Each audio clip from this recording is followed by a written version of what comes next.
Justin Fields is benched. Devontae Adams just got traded to the team we're about to play, and the Ravens keep winning. But at least we're 4-2. What's up, everybody? Welcome back to the Steelburgh. Feels so good to say this again. Steelers win 32-13 against the Las Vegas Raiders. We had ourselves a blowout, baby.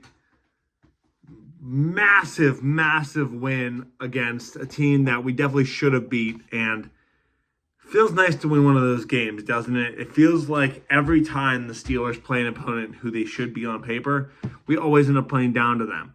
I mean, I think back to Jacksonville in 2017, where we were supposed to go on to play the Patriots in the next round of playoffs, but we lost to a much worse Jacksonville team.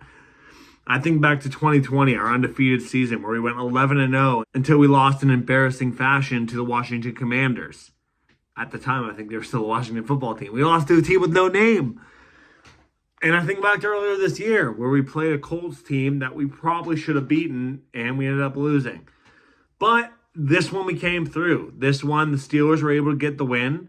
And it came in a large part because Najee Harris had his best game of the season. And we'll start with rushing right away. I mean, Harris, 14 carries for 106 yards. Oh, baby. I think you could argue that Harris had the best game of his career. He also had a touchdown in that. He went 7.6 yards per carry, including a massive run down the field. It looked like it was going to be stopped for like 5 yards at the time that he ran it. But holy cow.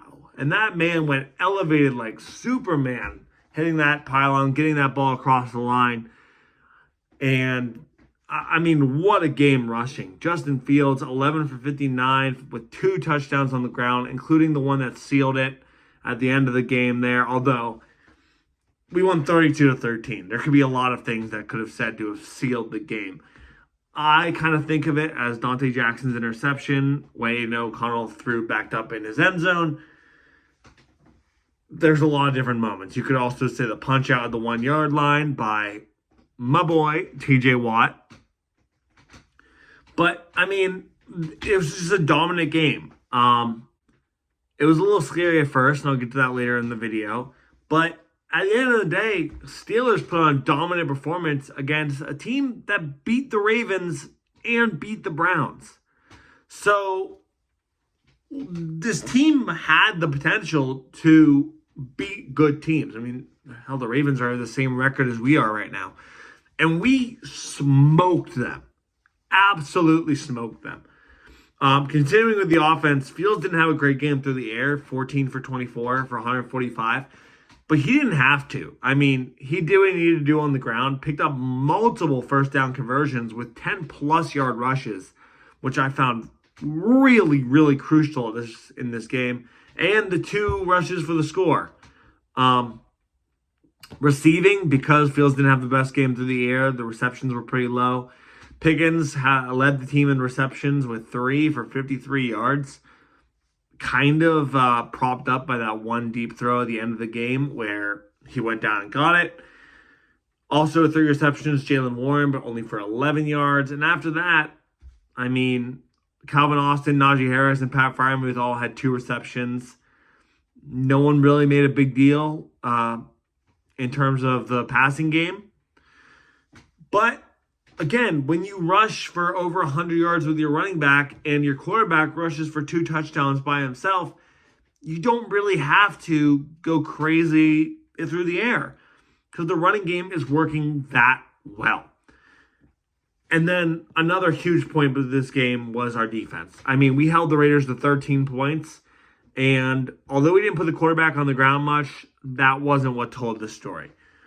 Defensively, it was all about stopping the run. And after that first drive where the Raiders went all the way down the field with Alexander Madison, we really did shut them down quite a bit. TJ Watt had 3 tackles for loss, I think. 2 forced fumbles. Hayward had the 1 sack on the day. And at the end of the day, we just did what we needed to do. Queen had a couple of tackles for loss. He looked good. It wasn't a pretty defensive game. We still allowed yards. The one touchdown was in garbage time, but we still allowed chunks down the field while we were, when we were actually trying to keep them from scoring, not at the end of the game where it was garbage time, but like the drive at the end of the game where TJ Watt punched the ball out at the 1 yard line. They kind of drove downfield on us there with a couple of big plays. So our secondary does have some issues, but when it came time to lock down and put pressure on their offense, our defense did a good job of it. And I think that, our defense is a little beaten up. Hell, you had Jeremiah Moon on the other side of TJ Watt. No Highsmith, no Herbig, no Loudermilk. Like, what are you supposed to do in terms of pressure there? You only have one edge rusher. I think they held up pretty well for the injuries we had. As for injuries in the game, Minkah Fitzpatrick went down for a short while. He seems to be okay. The biggest news is Frazier went down with an ankle injury. He seems like he'll miss probably these next 2 games against the Jets and Giants, but he'll be back after the bye week, and that's really when we need him for that late stretch in the season.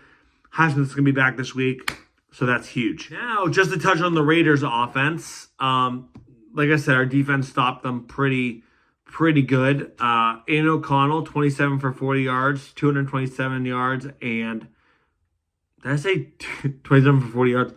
27 passes completed out of 40 attempted for 227 yards total. He threw for 1 touchdown in garbage time and threw 1 interception that, again, I think kind of sealed it to Dante Jackson. Rushing, Alexander Madison led the way. He only had 14 for 33, which really surprised me because on that first drive, I don't know what you guys felt like, but it kind of felt like they were tearing us up on the ground. It seemed like every time he was running, he was getting 4, 5, 6 yards a carry. I think it just speaks to how much we were able to shut him down later in the game. The fact that we were able to hold them to negative yardage later in the game meant that it was a lot harder for them to keep the yardage up. So maybe he did have like 40-some yards, but because of the -1 yard gains, -2, -4 yard gains, no -3s, those aren't allowed. Because of all of those, maybe that yardage total is smaller. He did have a decent game on the ground. He went 5 for 32, but it really seemed like he had done more. And it just kind of shows, I think, how much we shut them down later in the game. And the large majority of that must have just been the first drive. On to the rest of the receiving. Brock Bowers led the Raiders with 9 receptions for 71 yards. If you took the over on Bowers' receptions, you were a very, very, very rich person. 9 receptions against the Steelers defense. Everyone else, kind of low. 2 for DJ Turner for 37, 3 for Alex Bachman, 3 for Harrison Bryant. If you're wondering who these people are, that's because nobody knows who they are. They're practice squad players. With the exception of Devontae Adams, who is no longer on the Raiders after a trade today, it's really hard to point out a solid receiver on this team. Kind of shows why they've been struggling so much and maybe why they're willing to dump Devontae to maybe get some picks back and rebuild as a team. At the end of the day, this is a rebuilding team trying to make a name for themselves for the future. Defensively, they had a little bit more luck against us. They had 3 sacks on the day. No picks. Justin Fields did have 1 interception that was overturned on a ticky-tacky roughing the passer call, which actually brings me to my next point here. I don't hate that we're getting these calls, and that's not right. I love that we're getting these calls for once. During the game, I was watching it with my girlfriend, and I was saying that yeah, these calls against the Raiders for us are not great. The roughing the passer calls are a little ticky-tacky. I don't like the roughing the passer penalty at all. I think it's stupid that you can't lay on top of the quarterback, because how, when you're tackling a guy at full speed, are you supposed to, like, brace yourself? Anyway, yeah, there were some calls that were a little ticky-tacky, like the ineligible man downfield that negated their touchdown. A couple of the roughing the passer calls that gave us first downs. A little iffy. But I feel like we have gotten absolutely screwed on penalties this year. I mean, I feel like the referees have slapped us around all year. So it felt really damn good to finally get some penalties going our way. To finally get the holding calls going our way. When we don't have our edge rushers, first of all. We only have TJ Watt. We don't have TJ Watt, as if he's not the best defensive player in the game. But we don't have any help for TJ Watt. We don't have Highsmith. We don't have Herbig. But we're still finally getting the calls. And that was nice. So that's why I didn't exactly feel bad about the fact that the Raiders were getting a little bit screwed with penalties, because we've had our fair share of taking the place where the sun don't shine. The final thing I wanted to talk about is the future of this team. So, next week we have the Jets on Sunday Night Football. Okay. Then we have the Giants on Monday Night Football. Okay. And then we have the bye week. These are not going to be easy matchups, especially with Davante Adams joining that receiving core, where they now have Davante Adams, Garrett Wilson, and Allen Lazard all catching passes from Aaron Rodgers.